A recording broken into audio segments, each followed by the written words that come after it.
This Coast to Coast Entertainment Network program is brought to you by Beside Me Bracelets. Our bracelets are handmade for any occasion. Use the promo code Coast to Coast for 15% off. Visit their website at besideme.com. Suzanne's Paparazzi Jewelry. With 24-hour shopping available, use the code 160920 and show her some love, like she showed us. Reaper Apparel Company, a commitment to live your most authentic way every single day. Visit reaperapparelco.com for more information and a look at all of their apparel offerings. And by Good Day Embroidery, your local source for custom embroidery, screen printing, and more. Log on to gooddayembroidery.com for more information. Hey, what's going on, everybody? Crispy Bacon here. Welcome to another edition of Between the Ropes here on Coast to Coast Entertainment Network. I am here with Big B. How you doing, Big B? Doing good. Good weekend in wrestling. We had the last match, which we'll get to later, but outside of that, it's always good to talk on a Monday morning, especially after a Vikings victory, even though we're talking wrestling today. So, yeah, that was a good matchup. I'm a Cowboys fan. He's a Vikings fan, but it was a good matchup. Yeah, it was a good game. We'll talk more on that Wednesday, but yep. A lot of things happened the last couple of days in professional wrestling. Do you want to start with SmackDown? Well, yeah, let's start with SmackDown. So give me the lineup. Yeah. I can't remember who I. So Oba and Cody kind of started things off with the promo.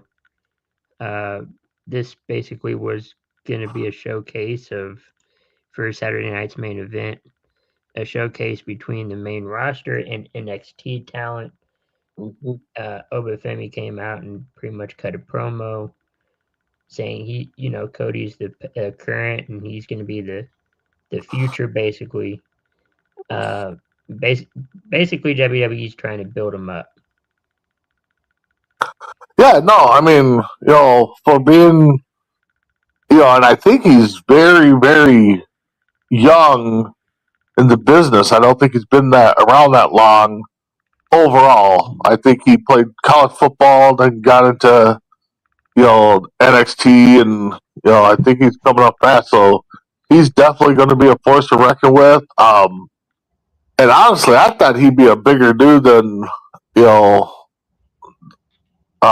than what he is, but when we saw him live, he was just he's a big dude, don't get me wrong, but TV makes him look so much bigger. So I was gonna say, when you said bigger deal, I thought like attitude wise, not really size wise, but no, I thought he would be in person. I thought he'd be taller and bigger, but he wasn't. TV definitely does put some different viewpoints on there, but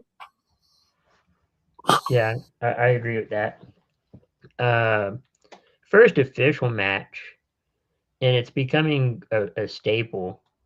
I'm not sure what's going to happen now that who's retired, but United States Open Challenge. Although this wasn't really an open challenge, we figured out last week that Ilya Dragunov was going to go up against Tommaso Ciampa.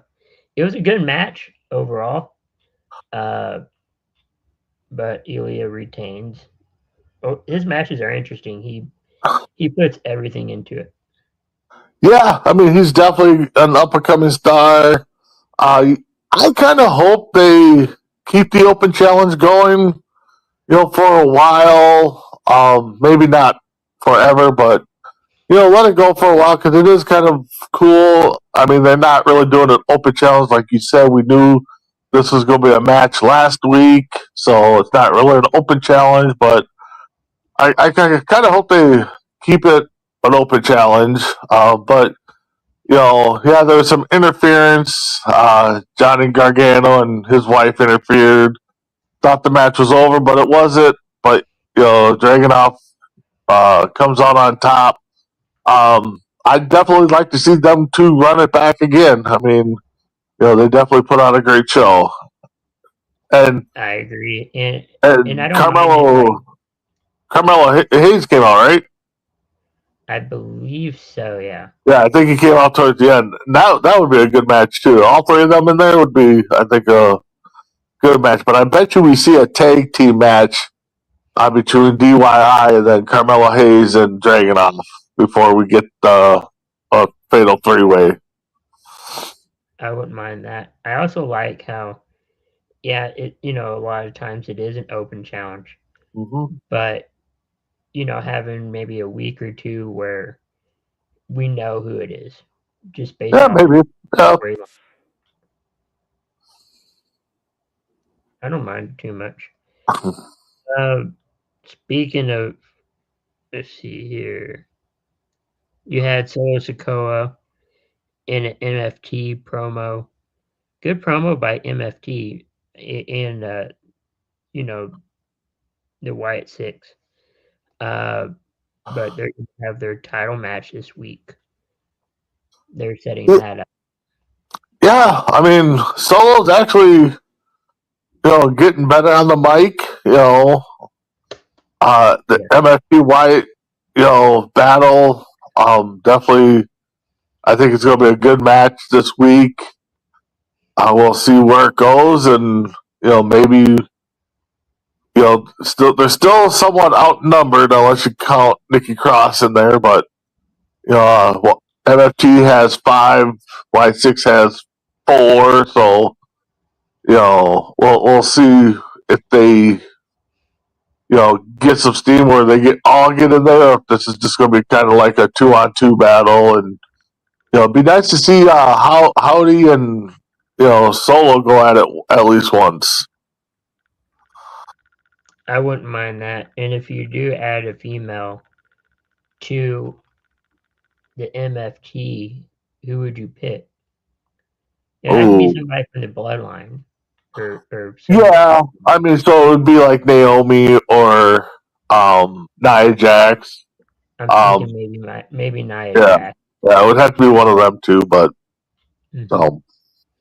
But I mean, we're just fantasy, booking yeah. it. But, and even Eric Rowan versus their big guy, tall guy, I think they would be a good match. Tungaloa, I think it was. Yeah, I think so. I don't know. They got too many Tungos over there. They do. We had Lash Legend going up against Alexa Bliss.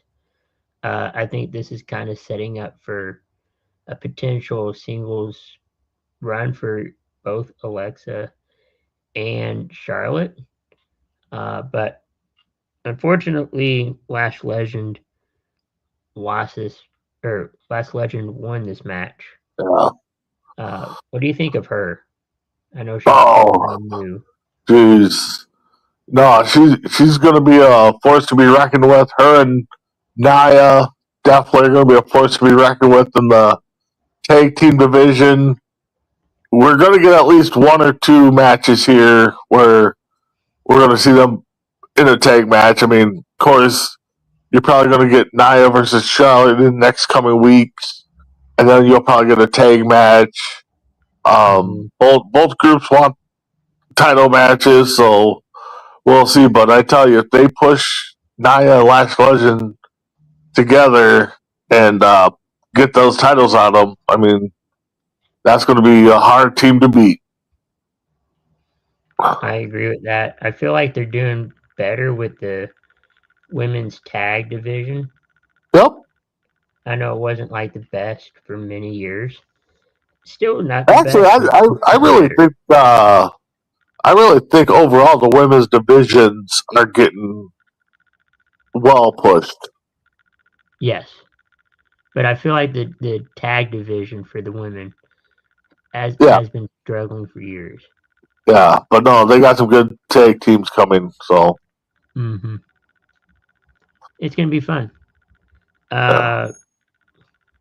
You had Javon Evans from NXT going up against The Miz. Javon Evans won that matchup. And I kind of feel like The Miz is becoming like similar to Ziggler in that they're just, using him to put talent over, which isn't a bad role. But I kind of feel like that's what they're doing. Yeah, I think you're right there. I think Miz finally realized his career. I'm not gonna say is over, but it's getting there. I think he finally realized that he just needs to be there to help the younger talent. I mean, he's another one too that didn't really go through wrestling like we all thought. He was a reality star, got on, He was Tough on Enough. Real World. Yeah, Real World, then went to Tough Enough, and then, or maybe it was Tough Enough, then the Real World. No, you had Got right a the first time. Yeah. got a job as doing some announcing, and then got into the ring. And that was back. God, that was what 2002, 2003. I mean, so he's been around for a while. So He was props to him. I think he was a judge for the Raw Female Talent Search Yep, thing. because that's where he met Maurice. But yeah, definitely. I think you're right. I think he kind of realizes that he doesn't need the victories. He doesn't need title runs. He's just out there to put on good shows and put the talent over. And it was a good match. I mean, Javon Evans, another up and coming. I mean, he's going to be on the main roster soon. May not get the big title pushes, but he'll get like the undercard titles. He'll get like the tag title run. I don't see him being the face and carrying the big title, but I could be wrong. No. And I feel like maybe The Miz was like, you know what? I want to help the new talent. Mm-hmm. I don't mind playing, second fiddle to, uh, you know, in the back in the shadows. Yep. Which is cool. Jade Cargill competed Jade Cargill overpowered Michin in their somewhat title match. Yeah. It was supposed to be a title match, but I don't think it really got started. Yeah, Cargill, I mean, they got to push her to be a beast. I mean, I guess her and Lash Legends, I think, would be a good match. I mean, definitely, you got to figure Belair's coming back soon, so that's going to be a match. What's going to happen when Naomi returns from her maternity leave.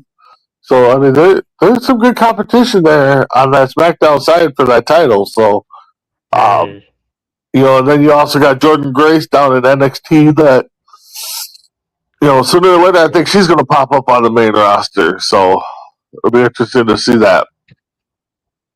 And we're almost in that new year. Things are going to start heating up now. Yep. We're kind of out of that lull of wrestling where not many good storylines are being pushed, but now I think we're in that. We're in Rumble season, I think. Oh yeah, we're in the Rumble season. Yeah, they're probably tying up some, angles and storylines, but I mean, there's still going to be some big storylines to roll into the 2026 year. I mean, the Vision's going to be there. The girls are go do their thing. So it'll definitely be a good end of the year and beginning of 2026. I agree. Damian Priest and Rhea Ripley competed against Aleister Black and Zelina. Damian Priest and Rhea won that mixed tag match, basically. Yeah. What do you think? It was definitely a good match. I kind of figured, I thought maybe we probably just see this match turn into a brawl, especially with Damian and Black. Maybe some interference from some women. But no, overall good match. I mean, the Terror Twins won. Uh, I don't know where else this storyline can go. With them two. Well, especially with Damian Priest and Black. I don't know where else that storyline can go. Well, now I think you start one with Zelina and Rhea, maybe. Maybe, but Rhea's got a lot going on too. So, yeah. And that is pretty much it for SmackDown. Yeah. Okay. Well, let's get into. We'll come back and after we cover Raw because nothing really was. Well, I guess the opening part of Raw kind of laid the groundwork of what happened on Saturday Night Main Event. But let's talk Raw because All right. Let's see. I know. I started out with that promo. Yeah, started off with the Gunther promo and. Yeah, he didn't say anything too shocking. I'm just kidding. No. You had Maxine Dupree taking on Ivy Nile. Ivy Nile. I couldn't think of her But she's got both of them have a new look and I mean good match and Ivy Nile I think is one she's got to find her place. Maxine, I mean, a lot of people are shocked that they put the belt on her, but I mean, her new vision and look, I mean, I think they did the right thing by putting her, giving her the IC title for a little bit here, get her on the, spotlight a little bit, and she does it. She's one that I don't think really needs anybody like Otis and Cesaro. Yeah. It doesn't hurt, but I think they do need to push her. Just like Ivy Nile, they got to push Nile too by herself. She's always been with the Creed brothers and Gable, so it'd be nice to see these two get pushes and see what they can do without anybody. So definitely wouldn't mind seeing a rematch of this one. No, I wouldn't mind it, and I think at one point we will. She'll, enact her rematch clause, and that's probably what will happen. Yeah. Let's see. Here. I know Rey Mysterio took on. Well, you missed the tag match. You missed the Usos versus New Day. Which, are you happy for the New Day or the Usos going back together? Yeah, I mean that's one team. I mean, I know Jay did his thing. Jimmy really couldn't get his solo career going. It's one of those things where I just think that team needs to stick together. I'd like to see them kind of finish off their careers back how they started coming out. Doing their little. I don't want to be disrespectful, but their little tribal dance and the Samoan dance. Yeah. I'd like to see them kind of go back to that route.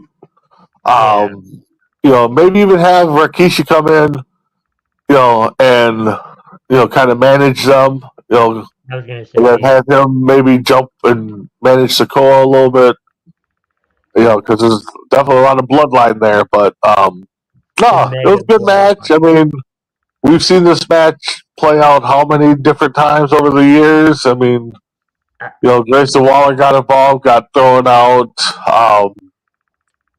It's definitely two teams that we're going to talk about down the road that they put on good matches every time they went out there. So yeah, I think they said that this was the first time since 2022. Yeah, that these I believe it. Faced off, yeah. And I think that was when Cody was trying to finish his story and all that. Well, I don't think Cody was back yet by then, but I mean, Yeah, 2022 was no, I don't know. yeah, I have to think about it.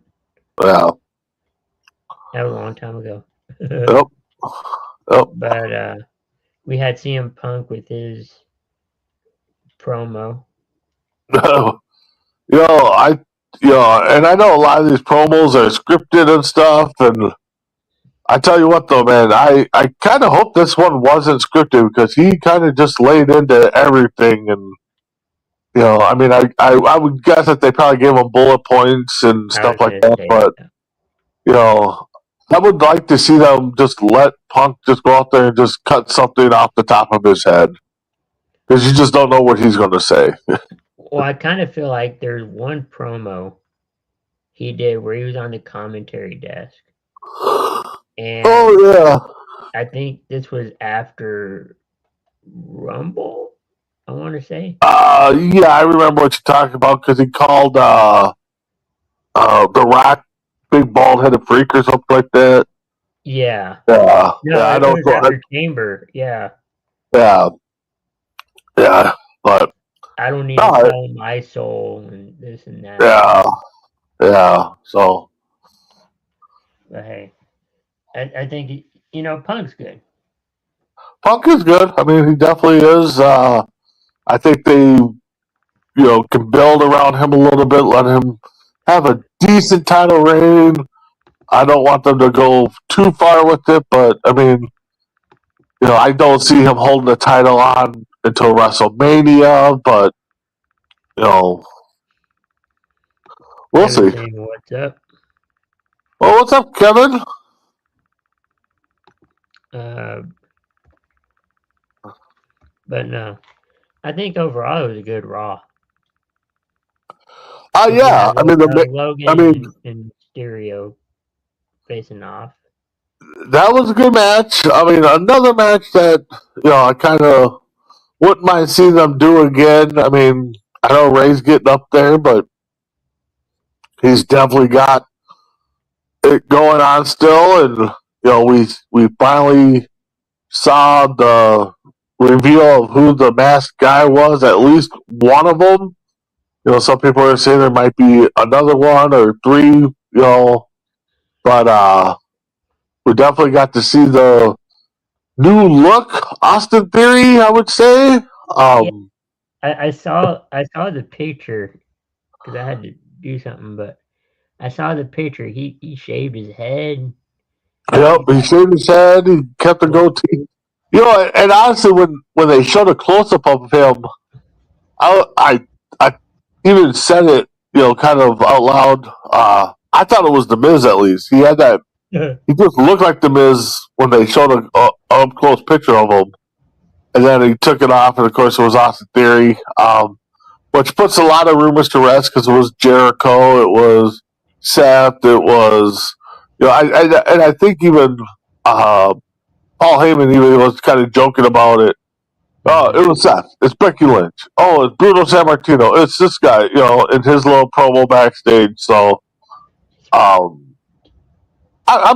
like it. I like the move. I like the Austin Theory.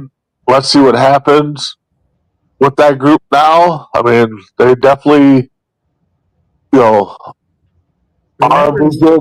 They're kind of, I would say they're this generation's NWO because it's all new guys in there. So it'll be interesting to see maybe if they get that leader, like Hulk Hogan was, but they honestly don't need it. I mean, and maybe that's who the Paul Heyman guy is. Is Paul Heyman that feels like Paul. Yeah, is the Hulk Hogan of the group, the older group, lead these young guys out. So, but I'm definitely interested to see where they go. Of course, when Seth comes back, what happens? Because they're going to have a beef. So, who's going to be on Seth's team to go up against the Vision? So, it's definitely something to watch out for. I feel like remember when Rollins was the Messiah? Yeah. I believe Theory was part of that group. Yeah, I think you're right. I think it was Theory, wasn't it. And I wish Buddy Matthews, I think it was. Buddy Matthews, yeah. Was it Theory though?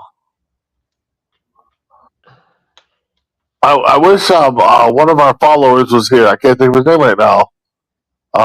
Anything here? You could be right, Chris. I know there was a third guy. Because that's when they like messed with Ray's eye and yeah, that was Extreme Rules. Yeah, and that's when Buddy was supposed to they started a storyline with Ray's daughter and Buddy Murphy and God, you could be right, Chris. I didn't even think about that. Let's see. Seth Rollins. I don't know. Let's see. I don't know. So there's a comment screen. No, just Kevin. God, I want to say you're right. I think it was Austin Theory was the third guy in that because he just came up too. But I kind of feel like it was, but yeah. So while you look that up,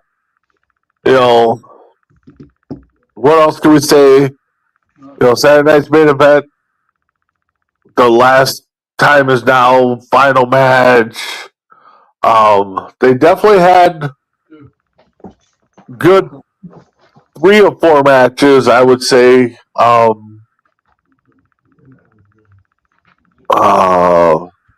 The first match was Cody versus Olafemi. Good match. it was. Definitely wasn't shocked that Drew McIntyre interfered. I actually kind of thought maybe they would have had Spears come out and interfere too, and then we get the 2 champs versus the 2 number 1 contenders per se in a tag match quick. But definitely we're going to see Cody versus Olafemi again down the road.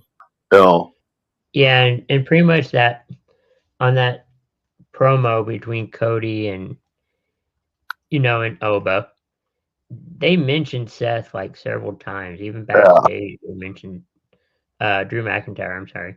Yeah. And then you're like, I guess he's coming back. Drew? Yeah. Yeah. Interfering, and you're like, ah. Yeah. I mean, I think he's going to show up Friday, SmackDown, but. I think Cody will show up first and call him out. Yeah, probably. And then we had the second match was it the tag match? Yeah. Yeah. I think it was what the team I call the Young Guns because those guys could fly. Evans and I never can remember the guy's name from TNA. Evans and I had his name and then I went blank. Yeah, I guess Dragon Lee and AJ Styles. Again, another match that showcased a lot of good talent in that ring. Definitely would like to see this match ran back for the tag titles. Heck, I would even like to see Evans and his tag partner go 1-on-1 because those guys can fly. They went 1-on-1 before. Yeah, definitely do it again. So, but yeah, definitely a good match. I wouldn't mind seeing a title match on that one. So. No, and that match only lasted like 6 minutes. Yeah, it was a short match. I mean, what is it? Saturday night's main event was 2 hours. So they try to get a lot of people in, a lot of interviews, and and then of course you had the women's match, Bayley versus Soul. That was a good match. Yeah, I tell you what, Soul, got to see her live. That finisher that she does off the second rope, it's just amazing. I don't know what else to say about it, but like I was telling my son while we were watching it, that's an amazing move, but that's also could be a dangerous move if she misses. Because I mean, Mhm. that has to be perfect. But another one too that Soul, she's on her way up. Bailey kind of laying the groundwork, and you know, definitely a good match. And then what can we say? Got to the final match. Chris, I don't know what you thought of it. The entrance was decent. For both of them, I was expecting John Cena to win, but I gotta say I was expecting a lot more out of the match. Being people maybe would interfere. I was still, I was disappointed that they did. Yes, Kurt Angle was there, but I thought for sure maybe they would have cut a little promo or something. Well, actually, before that match, I mean, we forgot the impromptu match that Miz came out and was talking that he should have been in the match, and then Yeah. R-Truth came out and said that he knows whose name you pulled out of there, and they showed the name, and of course, Miz said the name of Joe Hendry, and that's who showed up, and they had a little impromptu match, I guess you could say, and paid a little tribute to John Cena, but Yeah. But yeah, the match itself, the main event, the last time now match. I mean, it started off. Like I said, I was disappointed they didn't have Kurt Angle involved somehow. But I mean, the match was good. The match was, sometimes kind of it felt long, but the ending just sucked. I mean, I don't know what else there is to say. Yes. And there's some people that think that maybe John Cena was supposed to win, and then he kind of just took it upon himself to tap. But I mean, that's the thing is you have your moniker, never give up. You tap. Some people, like I said, some people think it was him doing an impromptu. I don't think some so. people are saying that John Cena was trying to stick it to WWE because he wanted this tour to be more than just the 30-some dates that they wanted. He wanted more dates, so he kind of just let them have it. And then, he was okay with the 30 dates or whatever. Oh, see, I heard opposite that. He wanted more dates, and then they settled on this, so I don't know. But you can never believe what the reports are, the rumors. Did you see the interview that he did? No, I think I missed it. I think it's on YouTube. Okay. I'll have to find it. But he talks about how he like, I want 200 dates. You don't do WWE 200 dates, and WWE like, no, we can do, like whatever the dates were. Yeah, that's what I'm saying. Is that he wanted like 200 dates, and then they're like, well, we want to do this, and yeah, and then Cena's like, I can make that work. Yeah. So he didn't care if it was 1 date, 30 dates, 200 dates. I mean, he had. Well, the thing is what I don't get, and I kind of stress this on other shows that we've done. You hype it up to be the last man. You hype it up that John Cena wants to pass on the torch to somebody that has the same aggression as him. You have Gunther win the tournament, who's already had pushes and stuff like that. Mm-hmm.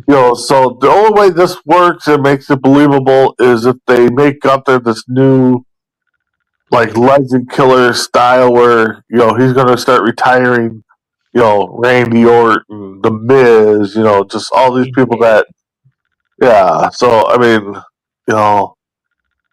but, and like I said, the little tap out, I mean, like I said, it just didn't fit right with me. I know a lot of fans it didn't fit right. You heard the crowd. I've seen different videos where, yeah, they're going after Gunther. Triple H was out there. They're chanting AEW or chanting "You blew it." I mean, so the fans, of course, and we know as wrestling fans and sport fans in general, you're not going to make every fan happy. And we talked about that before on this show where, one person wants it this way, one fan wants it this way, so they're upset that it went this way, and so. But overall, I mean, Saturday night's main event, the first three matches were as advertised, great performances. The John Cena match, I can't give it anything. I think it was a fail. I think it was an epic fail. Even to the point that their little tribute video, they had him in the ring and he took off his shoes, he took off his armband and stuff like that, left it in there, which is tradition. Mm-hmm. They didn't have him speak at all. They didn't have anybody speak in his honor, tell him how great of a mentor he was, and then he just rolls out of the ring, walks to the back, says a couple things to the camera, and that's it. I mean, like I said, and people can agree with me that watch this show, or you can Facebook me. I don't care. I think that end of that whole Saturday Night Main Event was an F. The rest of the show, B minus, B minus. But yeah, the whole Cena thing it just sucked. I would give it a B overall. I think the whole Saturday night's main event card, because he made the announcement, I feel like this was Cena's event. This was Cena's event as far as I want not necessarily who's on the card, but I want these kinds of matchups. Well, yeah, I think he definitely. I think you're right. I think he definitely had input on I want to showcase some NXT talent. I wanted them to go up against these, and I think you're right. The first three matches out of the park. The main event was a bad one. I also think Cena had input on. This is my thinking on how he wanted to go out, because if you see when Gunther's doing the submission move, he has before he tapped, he kind of had a smile. Yeah, and that's what kind of like I said. I feel like that's him saying, "I did what I needed to do."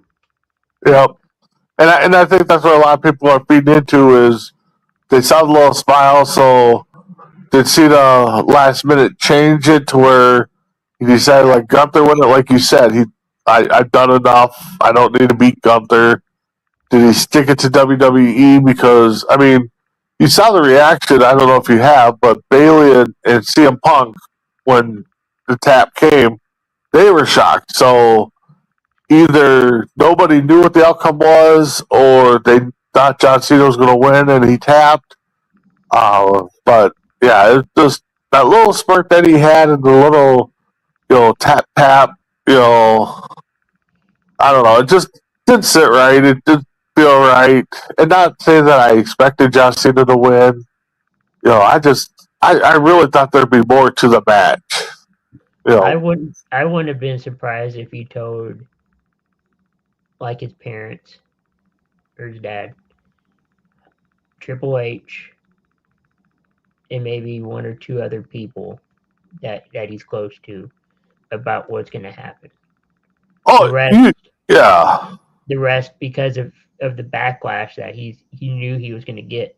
Yeah, and maybe it was his choice to lose, and or maybe like you said, maybe it was planned to where, hey, if the match goes this way, I'll win, but if it turns and we're having a different type of match or reaction, then I'll let Gunther win. And we know there's been times that the matches flip scripts in the middle of it, but yeah, no, that was pretty much the recap this week in wrestling. I know we have, I don't know what you had. I know you posted, let's do top 5 Cena moments. Yeah, or just like I got a couple. I really couldn't, I might think of a fifth one here, but I mean, towards the bottom, I mean, the heel turn with The Rock, I think that's up there, even though it didn't mount to anything. I mean, it was still one of those that we thought wasn't going to happen. Definitely his first match, or not his first match, but Kevin Owens' first match versus Cena was definitely a good one. I mean, he had a good rivalry with Rusev and battle over the U.S. titles. they had a flag match. Yep, flag match. One match and what my top moment, and I got an honorable mention one, but my top moment is definitely when Cena first came out, when he started the I come in for ruthless aggression against Kurt Angle. I mean, that's definitely up there as my top moment. And of course, everything that he did for the Make a Wish Foundation and all those kids, Yeah. Definitely up there. There's a moment that is not really wrestling. It's wrestling related to a point, but it's more of a prank. And if you haven't seen it yet, you gotta listen to it. Find it on YouTube. If you don't, I can send it. But there was a radio station. The husband was setting up his wife because his wife could not stand wrestling. Oh, And yeah. he called into a radio station. They called her many times, and she was just getting frustrated. And yeah. Yeah. And John Cena, we're gonna go into the octagon, gone. Yeah. There was, it's the John Cena versus Big Show in this. In a steel cage match tonight on Raw. Yeah, it was just the greatest thing. And if you guys don't get a chance to listen to it, haven't listened to it, look it up. John Cena prank phone call, I think. Yeah. I didn't know it actually happened. What's that? That whole sequence of events. Yeah, it was just amazing. But Chris, what are some of your John Cena moments? I mean, so definitely the ruthless aggression. I don't think we would have Cena. Well, we would have Cena, maybe not for long, but he kind of, Kurt Angle was like, I need it. We need to find a new superstar, new era, whatever you want to call it. Cena proclaimed that that's him. Yep. That's one. And then, things weren't working out. And he turned to the doctor of Thugonomics. Yep. He started the rap. Very good at it. I mean, you can watch the videos on what he did on SmackDown and Raw. I can't repeat most of them because, well, yeah, but they're pretty good. And then, of course, like you said, what he did for the kids, for Make a Wish, that was cool. Just in general, I mean, he seemed like and definitely, let's not forget. I mean, the 2 WrestleManias with him and The Rock. I mean, The Rock doing his singing, like you said, John Cena doing the rap thing. I mean, that was iconic too. So definitely. So, Chris, I know we talk about this, and I don't know where you rank them, off the top of your head, but I don't like the GOAT thing that they keep calling him. Yes, for this generation, definitely he is the GOAT. I mean, I know I'm older. Right now, just thinking about it and not having really like an agenda of who's on my top 10. Right now, I think I still have John Cena outside the top 10. I mean, yeah. I mean, I know you're younger, you're going to have a different agenda and, criteria, and, you probably John Cena in the top 5, and I get that, but just calling him the GOAT is just like, man, you're slapping so many older wrestlers in the face from Bruno Sammartino, Hogan, Flair, Sting, Austin, Rock. I mean, and I know there's more, Harley Race, even Andre the Giant. I mean, there's just so many people. I just think that with Cena being called the GOAT, it's just slapped him in the face. Yeah, you could say, well, nobody's been the 17-time champion, which, Jesse Ventura said, yeah, but he's also lost it 17 times, so what's that make it, That's true, yeah. But, I mean, maybe that's something we could talk about, on another episode is, our top 10 and, where do we put John Cena, I mean, because like I said, right now, without having a certain criteria, John Cena's like just right outside my top 10. I was going to say, if you're going to go like wrestlers from 2001 to 2025, I know that's a big stretch and a lot of wrestlers. I mean, and that would be a good, I mean, yeah, if we break it down that way, okay. I mean, you got Orton, you got Rock, Triple H is still around, HBK, Bret Hart's career is kind of finishing up. I mean, heck, you still had Hogan, that was still kind of a big name, not really, you got Kurt Angle, I mean, you got Taker and Kane, so I mean, you got AJ Styles in that round. You got, I mean, if we narrow it down that, then yeah, maybe there's a debate to have them in the top 10. But, for my generation, it's just like, okay, there's a lot of people that, did a lot for the business. John Cena, yeah, he kept it going, but, if you didn't have Hogan, you don't have Austin and The Rock, you don't have Cena, you don't have Kurt Angle, so it's just like, he didn't revolutionize the business, I don't think. Yes, he did a lot for, we've already said Make-A-Wish and stuff like that, but it's hard for me to put him even on my Mount Rushmore, but it's definitely hard to put him in that top 10. I agree. I think, would you say that the class of OVW, the class that Cena, Orton, Lesnar was in, and I don't know who all else came. Was it Batista in that one too? I think Batista was part of it. Yeah. Oh, yeah. That class. I mean, best class ever. Oh, it's got to be because they keep talking about it. I mean, yeah, we'll have to go back to OVW class and find out who was all a part of that. But yeah, I mean, Orton, Brock, Batista, Cena, definitely. Maybe The Rock dabbled in that, towards the start of those guys' career, but was in that. But it's definitely something to look into. But yeah, definitely probably the best four wrestlers group, I should say. Not even best four wrestlers, but probably the best group that came out of OVW, definitely. So do you remember a show, and I'll get a picture here up in a minute, but do you remember a show called Manhunt? Yeah, I believe so. It was a show where the person running it, and I'll reveal who it is, kind of goes after people with paintball guns and tries to get them out of the game.